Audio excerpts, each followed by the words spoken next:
120 words per minute. Get ready. Start.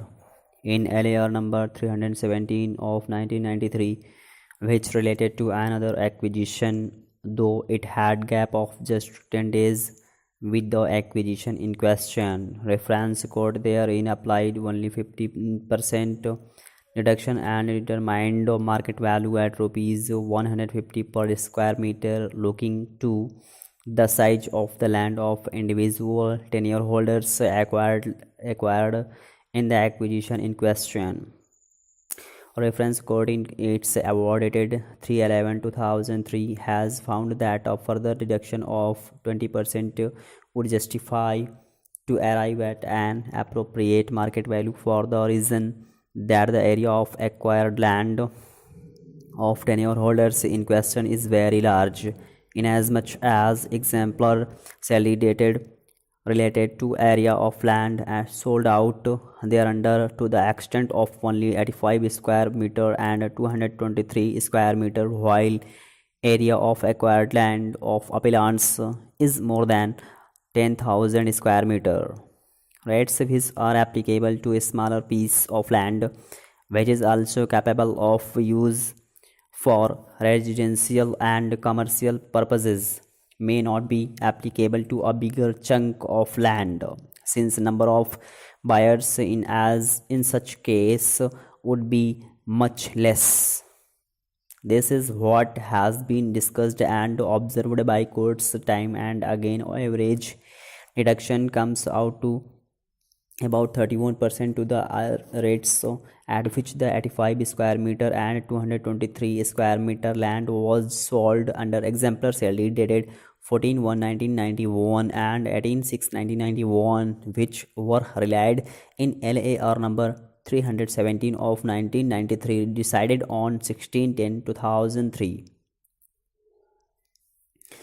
Looking to these facts and in the entirety of the circumstances, we have no hesitation in holding that reference code in allowing 20% deduction and thereunder determining market value at rupees 120 per square meter has not committed any manifest error to such an extent that it may require a degree of reversal or any variation in this appeal.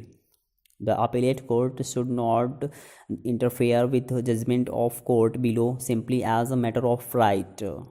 It is only when appellate court finds it necessary, looking to the findings recorded by court below, that there are reasons justifying reversal to such findings.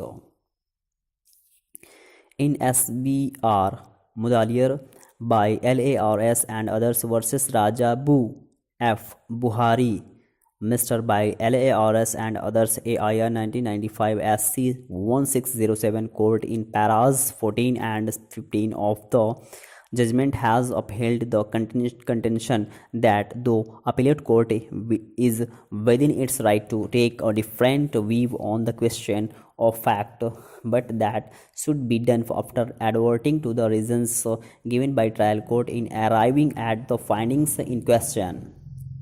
Appellate court, before reversing a finding of fact, has to bear in mind the reasons ascribed by trial court.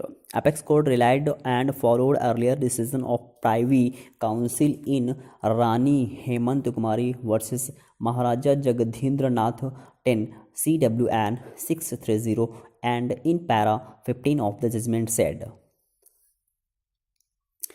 there is no need to pursue the legal principle, as we have no doubt in our mind that before reversing a finding of fact, that appellate court has to bear in mind the reasons ascribed by the trial court. This view, of course, finds support from what was stated by the Privy Council in Rani Hemant Kumari versus Maharaja Jagadhindra Nath 196 10 CALWN 630, wherein while regarding the appellate judgment of the High Court of Adjudicature at Fort William as careful and able, it was stated that it did not come to close quarters with the judgment which it reviews and indeed never discusses or even alludes to the reasoning of the subordinate judge. Following the above decision, Honorable B.L. Yadav J. in Srimati Sona Devi versus Nagina Singh and others AIR 1997 P80 67 observed that whenever judgment of appellate court is a judgment of reversal, it is the primary duty of appellate court while reversing finding of trial court to consider the reasons given by trial court, and those reasons must also be reversed. Unless that is done, judgment of appellate court cannot be held to be consistent with the requirement of court order XLI Rule 31, which is a mandatory provision.